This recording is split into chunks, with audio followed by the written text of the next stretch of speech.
We are families, we are caregivers, we are parents to children with disabilities and medical complexities. We are rarely familiar.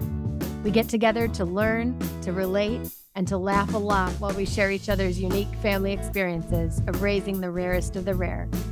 Our goal is to unite, inspire, educate, and empower people living a rarely familiar life. And we're so glad you're here.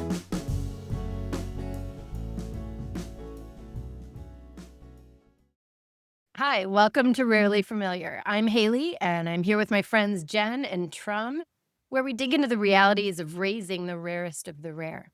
Today, we're going to get familiar with Katrina, and she's going to talk to us about ableism.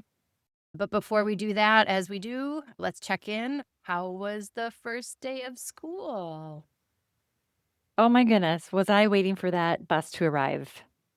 I don't think I felt so much stress in a long time.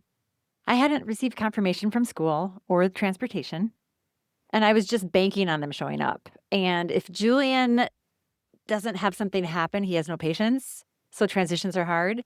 And I just kept thinking, come on. And then here comes the yellow bus. And I was like, yes. And we go outside and he marches on the bus. And so it was a very good day for me because For you, was he excited for school? he was very excited. He looked so cute, all dressed up, and he was almost too excited, actually. He had a little trouble at school, but the summer gets long, and when we're working and balancing childcare and we lost our PCA, it's been a little bit of a challenging August. So, yeah, it was a big day, and I was very happy for it to arrive. Oh, agree. Yeah. No, when that bus pulls up, they do that commercial. It's like at Office Depot or something, and you're school shopping, and the parents are throwing their books, and there's like the greatest day, and it's like a Christmas song, and all the kids are like, "Ugh." Yes. Yeah. But yeah, Sadie had a good day. She loves being with her peers. In the morning, it was a rough start because she sleeps until 10 because we bomb her with so many anti-seizure meds. And so she was a little whiny in the morning, and I was like, well, these first day of school pictures are not going to work because she's sleeping. And I went to pick her up, and her intervener and her classmates, and she was wide-eyed and so happy. And so it's always nice to have your kids back to schedule with their peers. And so it was a Mhm. good first day. How about you, Haley? How did Felix do? Well, getting back to routine is nice. I don't know about when your school starts, but our school starts at 7:40 a.m. And his bus shows up at 7:21. And in the past, the bus has never showed up on time. For Felix, I'm excited for him to go to school. He is not excited. He tells me, Mom, I'm smart. Why do I have to go to school? The school was just not built for him. And I was with him because he was in a first and second grade classroom last year. So there was consistency with the teacher between first and second grade. And she really got to know him. They just had their routine down. Now he's in a third and fourth grade, typical classroom with typical kids. And he can't get his wheelchair around. Like, they don't know how to transfer him. The teacher is like arranging her classroom. I'm like, no, that's not going to work with him over there. He needs to be over here. And we need to do this. And so I'm in there like trying not to be that mom because these are people that we trust with our babies. But at the same time, we're trusting them with our babies.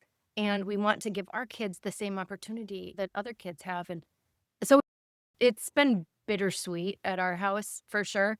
I'm trying to think back to when Katrina and I met. I know we were connected on the phone somehow. She had a really great idea for a research project. And I was like, hey, have you heard about this family engagement and research program? And we just started talking. I think she's a great human being. So Katrina is a Minnesota Len Fellow. She's worked on a variety of projects, legislation related to chronic illness, disability, quality of life. She's passionate about empowering people with developmental disabilities to make informed choices and enjoys working to promote autonomy across the lifespan. Most recently, she's started her own podcast through the Institute for Community Education called Boldly Challenging Ableism, which I am an avid listener of. Welcome, Katrina. We have so much to learn from you. Well, thank you for having me. It's going to be rough to follow that intro. I don't know if I can do it, but I'll do my best. Yes, welcome. And you get to be on the other side. We're interviewing you Yeah, instead of you I was interviewing really us. excited about it because there's a lot of pressure when you're on your side.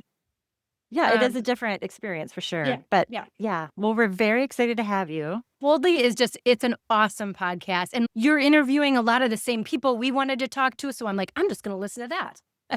Mhm. Well, good. And Thanks so much. It's great. It's You guys great. can influence other people that we would talk to too, so it's perfect. We can do some quid pro quo. Right?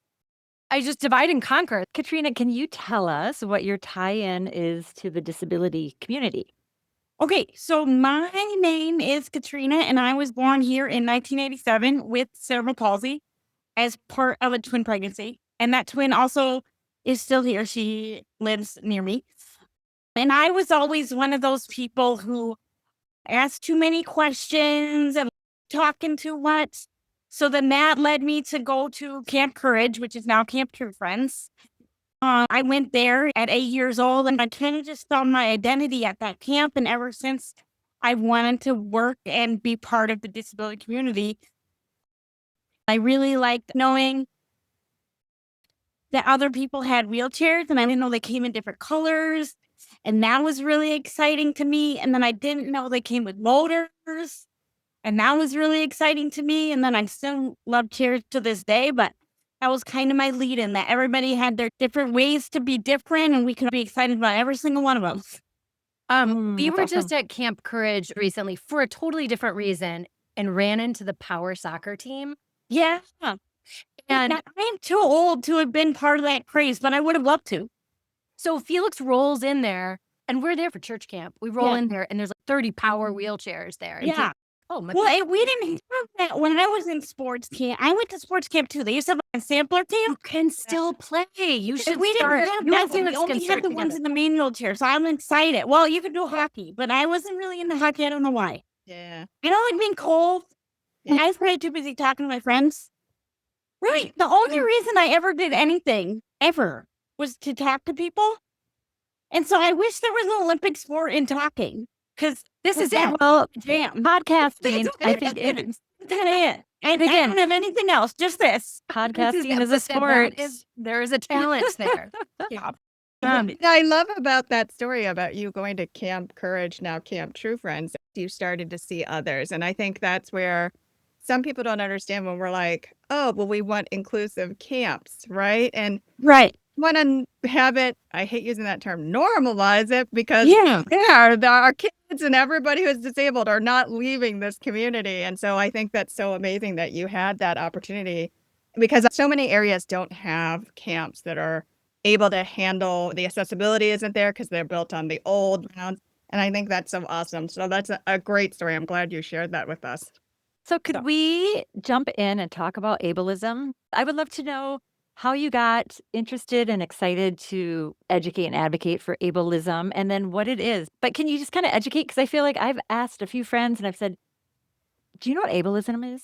And they're Yeah, like, so- what? People don't know. So there's a couple of different ways to look at it. The one we chose to go with for the podcast, which is now the one that I like best because I have the most experience with it, is that ableism is a belief or a set of belief based on the prejudice of believing that someone either can't do something or that someone is worthless based on a real or perceived disability.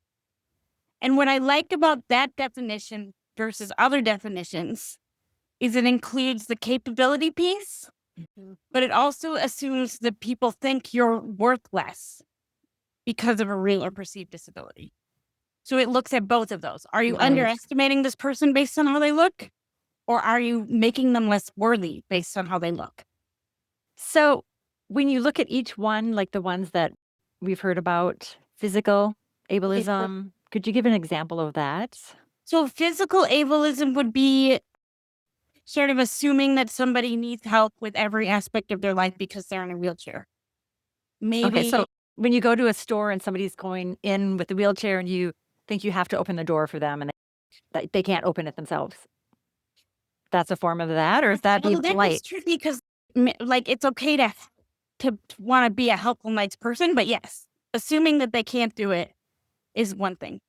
But it would be more like assuming someone can't get married because they are in a wheelchair, or assuming someone can't have a meaningful job because they're in a wheelchair, or Okay, sure. so yeah, like the behaviors that you would kind of do to be a nice person, that's a little murky, and we'll talk about that a little I more. struggle with that because I can remember a specific moment, and I think it was with Kevin Kling, and I was like watching him struggle to kind of put on his coat.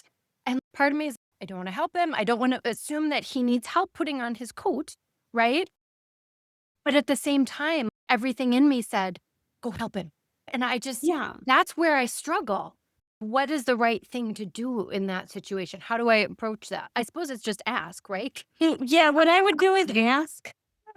But that's also tricky because other people with disabilities say, don't ask, wait for the person to. But I would always ask, and then I would say, because I'm from Minnesota and I can't stop trying to justify things over beyond when they need to be justified, is I always ask. Yeah. But then the tricky part is you always have to ask. But it's kind of a gray zone because sometimes being polite is helping people. Yeah. If somebody's struggling with their jacket, if I'm having a hard time and somebody comes up and is like, oh, I'll help you, or starts to help me, is that being polite? I think it can go, Like people will pull chairs out for people who don't have disabilities, and we call that being chivalrous. Yes. true. Oh, it is tricky. But like another example would be assuming somebody with a mental health disorder won't be a reliable employee at work. Okay, Yeah. sure. So not hiring them. Or assuming somebody with autism is being rude because they're not making eye contact. Right. So these are like the more obvious kinds of So ableism. it's more physical. And then how would you define the structural piece? Because I think those are kind of similar. If I think of in like a Broadway, they seem similar, but they're not. So you mean assuming somebody is worthless? Well, like separating groups of people based on their disability in different classrooms, or aren't there examples So where? that would just be called segregation. Okay. And segregating itself is actually not illegal. Segregating in itself and giving one group less is illegal. And every time we segregate, we end up giving one group less. So that makes segregation as a whole illegal. So systemic ableism, we've been trying to pass laws and things, making it illegal. Right. So then we decided to make all of segregation illegal. Does that make sense? Yes, that makes sense. Yes. So that's the reason like your kids are supposed to be in classrooms with able-bodied peers. Unless there's a health or safety reason, which is also tricky. Yeah. Okay. So in the world of ableism, as parents who have children with disabilities, where would you say is a great place to start to learn about how to not hurt the disability community, or how do they become better at learning how to not be ableist? So I actually didn't go to school to learn about ableism or prejudice or anything like that. I went to school for psychology. So when they gave me the podcast, which by the way, I did not choose to focus on ableism, that was somebody else's choice. So I kind of had to get comfortable with it really quickly. Yeah. And now you're going to be looked at as an expert, and people are going to come. And I'm not an expert. I have to think like from the stage, put my foot in my mouth all the time. Yeah. But I would say the best place to start is probably like online Instagram and Facebook pages and things like that. And then there's books. I've learned a lot from Instagram and certain people I follow, and they make it funny. And I think that kind of stuff is a great way to look at specific examples too. Where Like you have to be careful, right? Because you're not looking at a scholarly, well-balanced perspective. You're looking at one person's perspective. You do have to kind of balance that with what you think. But it is getting exposure outside of the disability community, which is a Right. good thing, right? And then people are going, oh, okay, what is this? Because I don't think that there is enough awareness around it. So, And then the harder part of that is that you always have to be more up on informing yourself in the parts of disability that you are less aware of. So for me, I really have to be conscientious at reading the Autism Self-Advocacy Network stuff. Yeah. And learning that perspective, even though I don't necessarily always agree with it. My natural go-to is to defer to the person who is the most obviously impaired and their needs. And that just doesn't jive with that community. It doesn't mean I have to agree with everything they say, but it means I have to be aware of it. So Right. Felix is interesting in that now he's kind of this crossover. He has a lot of physical disability. Right. And now he's in the autism community too. So everything is merged right now. And Right. and there's so many conflicting points of view. I'm lost. Right. And you're going to be lost for a while because the autism community is also lost and the chronically ill Local. community is also lost. It's the thing that I keep going back to is before you're raising a human with a disability, you're raising a human. Yes. So I think some people might say that's a cheat for me, but I can't think of another way to do it. It's grounding. I think it's very Yeah. grounding in what we're all doing. Yeah. Right? Yep. Right. And I think that's some of the things that we have learned. So in Partners in Policy, what was nice is that we had people from the autism, physical disabilities, intellectual disabilities, and all these different discussion points. And I think it was a good learning for Haley and I as we were sitting there, because I was like, oh, I can't say that I've been able to ask questions to learn. And it's true, the autism community is changing so much and trying to understand the language and all the things that I'm like, oh, I just want to be aware and learn. And I think that's the aspect that we were trying to bring today with how do we start to just open up the discussion of what ableism even means, because I had never even heard of the term inspiration porn, right? We want to help, but sometimes it might be hurting the population. So it is great that you told us that we're just raising humans and we just want everything that we want for our kids, like everybody wants for their kids. Yeah. So, and then another thing, when you bring up inspiration porn, I think we've almost gone too far with that term as well, because some things that are not an accomplishment for people outside of the disability truly are an accomplishment for people with disabilities. And I think they should be able to film that and celebrate it just as Yes. somebody else would with a big accomplishment. At the same, Pendulum's always swinging, right? right. Sometimes it goes so far one direction, so far the other direction, and then hopefully we'll figure out how to land in the middle. Yeah. Or at least find your own middle. Yes. I don't know if all of society has ever landed in the middle on any prejudices, but hopefully we can find our own middle. But I will say, along the inspiration porn line, I feel like there are way too many videos of small, cute children with disabilities that don't look at what it's like to be a full-fledged human adult with a disability, because it is very different. Of course, I want to be excited for your child with disabilities when they make their accomplishments. Of course, I want to see those. But I also want to see adults with disabilities having their victories as well. Agree. Absolutely. Katrina, thinking about families and possibly perpetuating ableism, us three, we're all moms to kiddos with disabilities. How does it show up the most, do you think, as caregivers, whether mom or dad or grandma, grandpa, or whoever? How do you think it shows up? Are there any concrete examples you can think of? So I think as your kids get older, you may notice that the talking about them, which is normal when kids are younger because they don't participate in conversations, is continuing to happen as they grow. Whereas with a typical child, we would start including them more in conversations. So that's one way it shows up. Sure. Another way it can show up is the options that are available to them just dwindle. And that is also ableism. Your kid doesn't need as many options. Well, why? Because you can't provide them? That's not a good answer. That gives me a good sense of it. I can Yeah. give a concrete example of how my thinking has changed. We were at the state fair the other day, and there was someone on the bus with us. She was sitting by herself, and I was noticing she wasn't communicating with anyone around her. But I thought, I'm a talker. I'm just going to start talking to her. Yeah.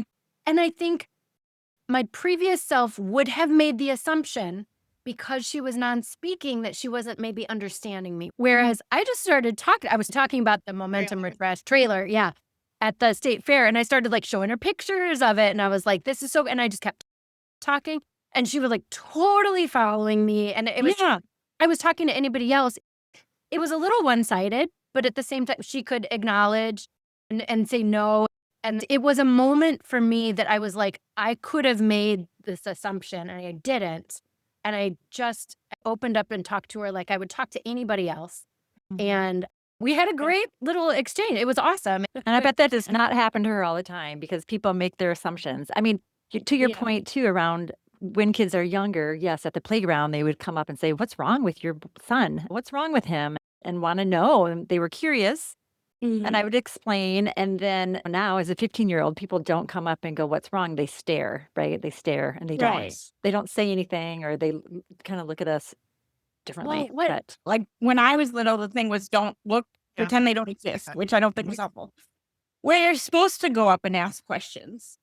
But I think we still hold adults to the standard where you sort of shun. But since you're doing it in the name of privacy, it's okay. Yeah. I think as an adult, something that I've done is maybe start a conversation about something benign.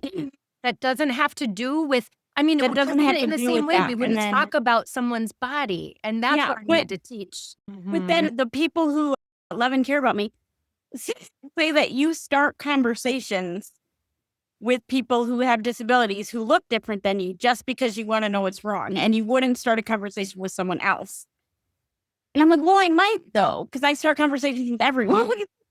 right. So, but it is true that I will be more likely to start a conversation with somebody who looks like they might have something in common with me. So you got to do what you feel comfortable with. So I don't know what the answer is as adults. I know that with children, it's fine. Right.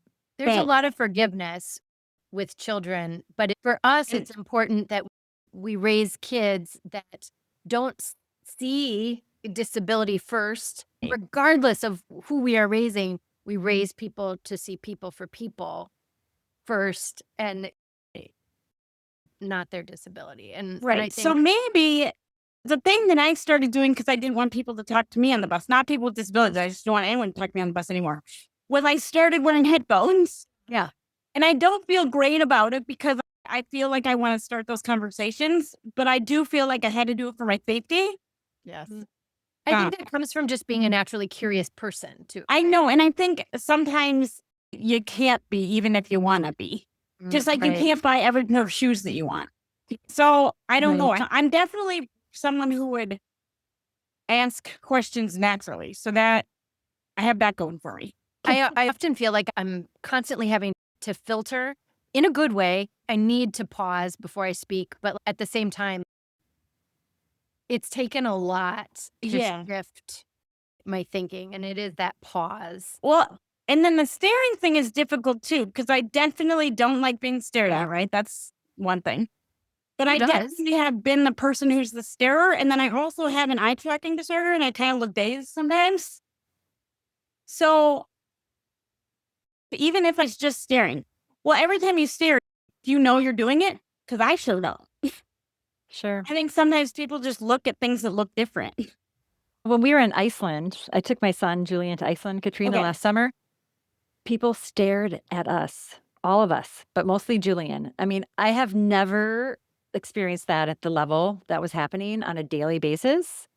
I mean, people stare here a little bit, but we're so used Yeah. to diversity and Well, But and I there- think because people I- know it's wrong here. Like, it's, well, it's a cultural thing there that there's a very high percentage of children who are aborted if the parents know in utero that there is a problem. And so it's this whole thing. Like, you do not see adults or children with disabilities in Iceland. And I went from loving this country to going, what is going on? Like, it's a real thing. So the steering piece.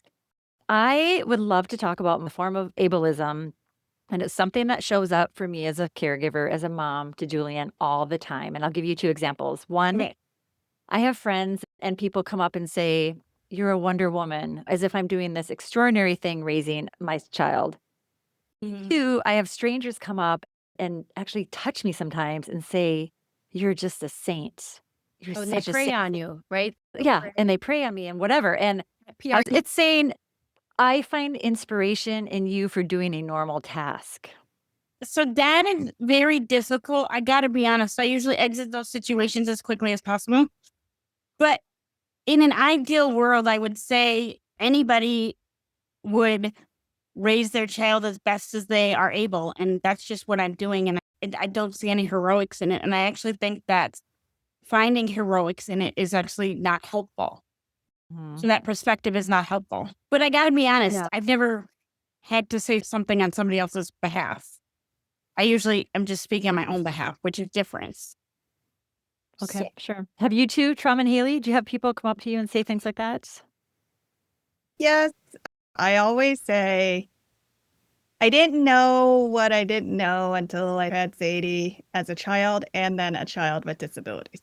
So I think sometimes their intent is good. They mean to say, we know your life probably is a little bit different than ours, Yeah. probably a little harder than ours. And so I think they know that. Katrina, you mentioned that with ableism, there are prejudices that people with disabilities are viewed that people might be worth less. And what we've come to realize is they might have a physical disability, but cognitively, they're doing whatever everybody else is doing at their same level and maybe even above. Right? I think we inherently might be misjudging what people can do because we have grown in that world of ableism.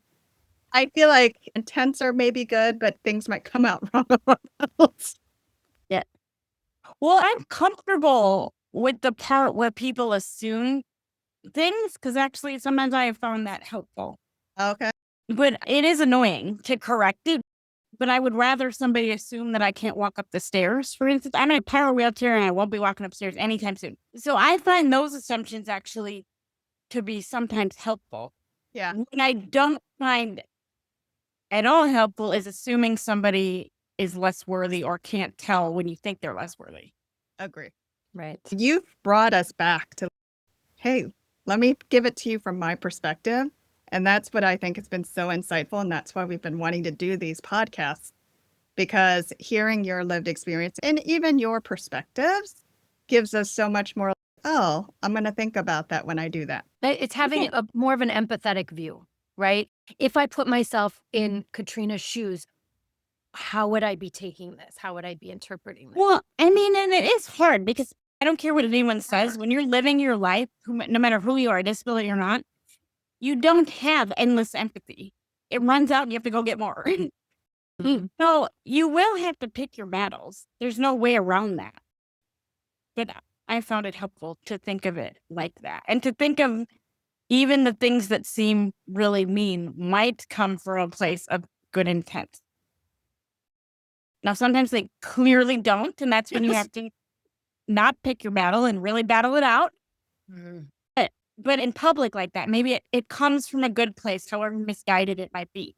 And I have met people of faith who pray every 5 seconds, no matter what happens. So if I'm the thing, that's okay with me. It doesn't make my life harder. Well, you have an opportunity too when somebody says something that is not correct or feels like Yeah. an insult. You have an opportunity to correct them and to educate them Right. if they're open to Yeah. it, right? Could you tell us a little bit about your podcast? I'm very curious to know how it got started. It's Boldly Challenging Ableism. So, what have you learned the most by doing this podcast about the topic, about maybe some of your favorite shows? My boss told me I had to do it. I Really? didn't say no, but I didn't say yes. Like it wasn't going to be on my bucket list. I love it. And I think the Voluntold. thing, Yeah. what? You were I was Voluntold. voluntold and I had never thought about it. I listened to podcasts. I had never thought about doing one. And I think what it teaches me is that it's really more fulfilling in a way to talk about the way ableism works in systems, because then you really know it's not your fault. Now, you probably knew it wasn't your fault before, but if you look at how ableism works in systems like schools, Social Security, things like that, you can really see how you were led to sort of be the way that you are and think the way that you are. And sure, there's always personal responsibility in being the person you want to be. It doesn't matter who you are. But you can look back at situations in your life and you're like, that was what was going on there. It wasn't me. And then the second thing I think is I had always liked hearing people's stories. I wasn't a very confident in my ability to get people to tell their stories. And I think that doing that is something that I can do that I didn't know I could do before. So it's always thrilling that way. I think sometimes when people have disabilities, we often have a very limited set of things that we are good at. And so it's always nice to add to that limited set. We might be really good at one or two things, whereas other people are really good at one or two things and pretty good at almost everything else. Right. It's just a very different way of trying to take on the world. Well, I've listened to several episodes. Is there one that stands out to you where you were surprised or inspired in a different way? The thing that always kills me is that we don't have. So, have you guys talked about the least restrictive environment rule in schools? No. Okay, so basically, there's a term called least restrictive environment, and it says that a child has the rights and the school has the responsibility to be in and provide the child with the environment that is closest to that of their peers that they can handle. So if there's health and safety reasons for putting someone in a different room, that's fine. But you should have to go to a lot of work to prove it. And I think Kathy Ware came the closest to sort of pointing that out. Okay. And then Interesting. also, she just knows a lot of the policies and rules, which is exciting because a lot of times in the disability community, people can kind of say that something is wrong, but they can't really back it up with the law, and she can. Well, I will have to listen to that one. I don't think I did. So, And then I like Thank the one you. about Chris Farrell, just because I think everybody should know about money, and I don't know anything about money, but you should know about money and the different factors that impact it. And I think money doesn't get talked about a lot, and we're at a serious disadvantage having a disability with money. So I like that one too. And also, Chris has done a ton of podcasting, so he's just a fun guy to talk to. well, Chris, you're next on our show. Okay, wait. Katrina, looking back, was there something you wish your parents would have done differently, or any advice for parents that they could be doing that your parents did well, that you liked, that you think, oh, we should be doing that? Okay, so I don't want to talk about anything they could have done differently because we have this training at work, and we always say, you do the best you can with the information and resources you have at the time. And they certainly did that. So I'm going to leave that there. But they did do one thing that I really want everybody to know about. They learned about money laws when I was a baby. And I don't know how they knew how to do that. But if your child is under 18, you should learn it. And if your child's over 18, I hope you learned it before they turned 18. Because by the time they're 18, it's really too late to protect your assets. Yeah. What do you mean? What do you mean by money laws? Was it like the ABLE account, or how to So save? the ABLE account, and then the limits for Social Security income, which are tied to Medicare. So those are two things.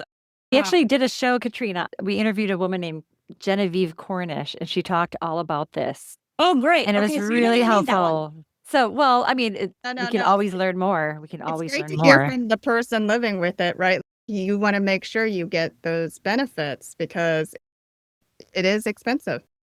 Yeah. Mhm. And then I guess the last thing that I would say is that we right now in the disability community are pretty focused on independence. Mhm. For a number of people that I work with now and have worked with in the past, and a number of my friends, it would be much more helpful if we focused on interdependence or even supportive care. When you talk about interdependence or supportive care, what does that look like versus So- independence? Interdependence is I can't do it by myself, but I have someone here who, when they help me, I'm also helping them. So this person helps me get up in the morning, but I help them have a job, would be an example of interdependence. So I've met a few people who are starting to have those relationships, and I get chills all over my body because it's just win-win for everybody. So how is that different, though, than like a PCA? It could be a It could PCA. be. Okay. Instead PCA. of saying they need to learn to do this themselves over and over again, when clearly the maximum level of independence has been met, Mhm.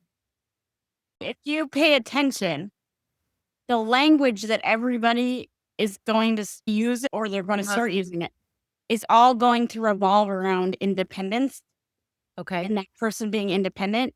And we need to shift the focus a little more towards other aspects. Because I think it's helping the people who need the most help the least to always focus on that. And I would argue that still puts the person with a disability at a disadvantage because there are so few people that can work the hours that they need. So it is tricky. But just let's focus on independence. Agree, because I think our children will need interdependence because Yeah. cannot be independent. And so Right. if we swing the pendulum way too far, it leaves people behind. Right. Right. And I think, I don't know if your kids are old enough / have been in the system long enough to see sort of that emphasis on what kids can do and sort of emphasizing that to make it cheaper for the state instead of really looking at what we can do to support this person and how this person can support their community. I don't know. But Mhm. we're not very good at saying my kid can't do this, but they're still worth having in regular society. We're very bad at that. Very bad indeed. There's levels of dependence. And so we just need to be fighting for all of them. Right. I do believe a culture exists in the disability community, and it is your job, should you want it, to perpetuate that culture, the good aspects of it. We will admittedly continue to, unfortunately, be ableist, but we are trying our best to say the right things, to change our language, to shift our thinking, to pause before. Well, being a it's the human is same. making mistakes. We all Yeah. make mistakes. And your Yeah. show today has really opened our eyes a little bit of how we can prevent some How of those you mistakes recover. and educate. So thank you so much for being a guest today. Hope you guys have a good day, and I hope the first week goes well. And it was really fun to be here. Thank you so much. Thank Thank you. you. Goodbye. Bye. Thank you. If you liked today's topic or have comments, questions, or thoughts on what else you would like us to cover, please visit rarelyfamiliar.com or connect with us on all the social channels. Resources will be listed in our show notes, and we'll be back next time with another discussion around living life successfully with rare medical complexities. Thanks for joining us on the journey.